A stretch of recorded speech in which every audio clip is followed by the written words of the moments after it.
Hello, friends. This is Dave Hurwitz, executive editor at ClassicsToday.com, here with Dave's Faves, my personal favorite recordings. And here is a piece I've wanted to talk about forever, but it was really, really difficult. I wasn't quite sure how to do it. At some point, I'm going to have to do a repertoire rundown of the best 30 trillion performances or so, because it's been done very, very well by lots of different people. But the work in question is Schubert's Trout Quintet. And, it's just one of those pieces. It's lovely no matter how you do it.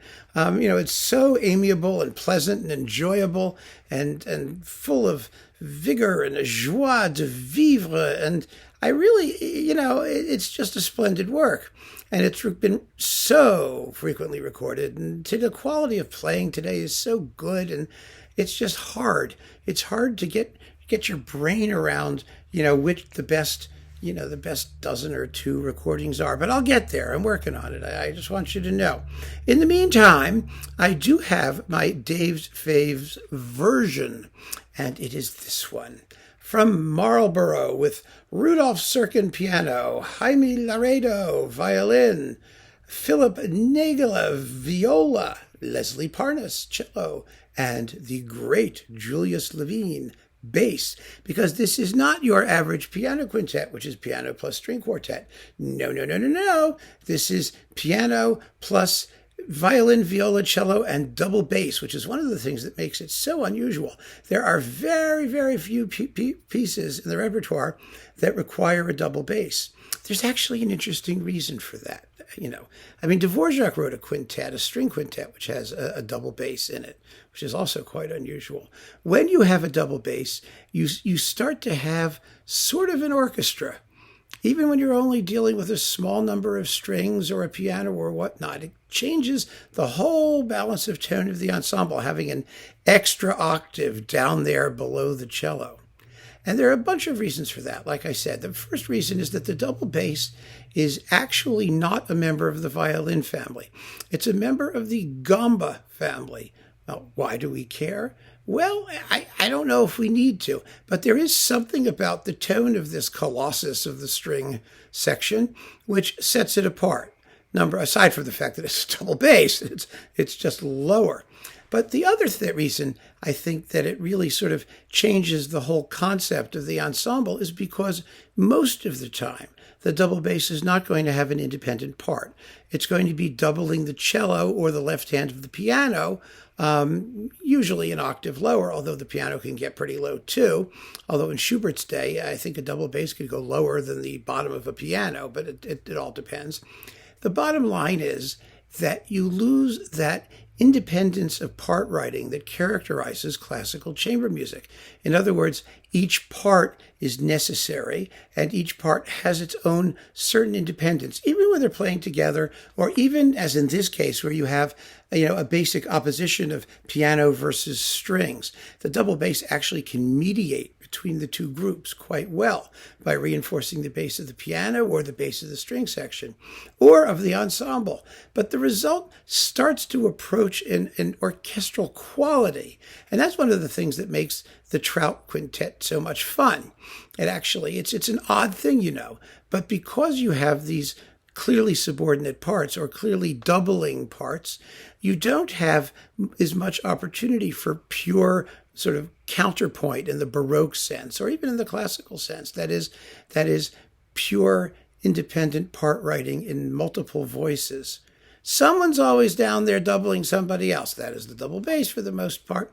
And when that happens, for some weird reason, maybe someone can explain it, it's a psychoacoustic thing, we tend to feel that the music is a little bit more relaxed in ambience. It just comes out that way. Now, part of the reason is, of course, the expressive quality of Schubert's Trout Quintet, which is as sunny and pleasurable and sort of full of that Viennese Gemütlichkeit, that sort of easygoing mellifluousness with the gorgeous tunes and that fabulous theme and variations in the third movement based on the song, The Trout, about, I am a cute little fishy, a cute little fishy fish. You catch me, then you eat me. Oh, that isn't what I'd wish. I don't know, whatever it is. I don't know. I'm just making things up as I go along. But it's a great tune. And the variations are delicious. And they are, again, something that kind of sectionalizes the piece. It loosens it up. So the Trout is an amazing piece for a bunch of people who want to make beautiful music together, to come and have a good time. And that sense of communal having a good time is really essential to a great performance. The last thing you want is a serious, note-accurate, technical sewing machine style version of the Trout Quintet. That would be very, very bad.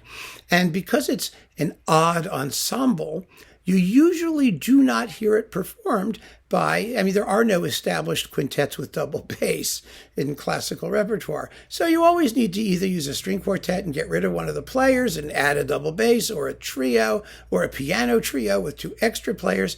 There's always an element fortunately, actually, an element of people getting together who don't normally play together. And the paradox of the work is that, of course, they have to sound like they've been playing together for their entire lives from the point of view of ensemble and musical values. But from an expressive point of view, they have to have a lot of personality. And it's okay if it sounds like, 5 individuals just out for a good time, rather than the seriousness and austerity of the normal string quartet or alternate chamber ensemble.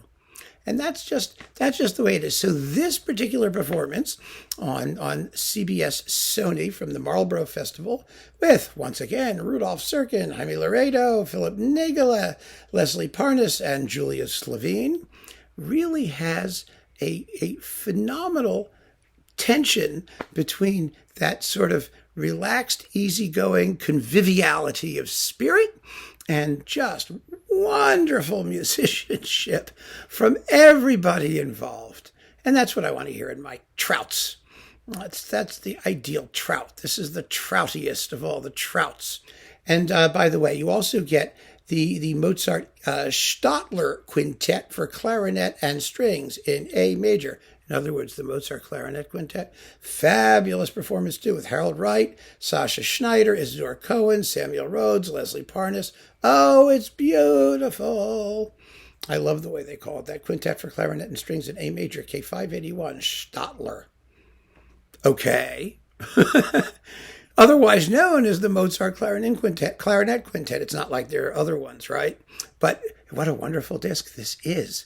It should be an essential addition to every collection of great chamber music, and it's so lovely that I finally have a chance to talk about this splendidly mellifluous piece, which has given me so much joy over the years, and now I have to go back to listening to 400,000 other recordings of it to see if I can do a repertoire thing. It may not happen this year or next. That's all I can tell you.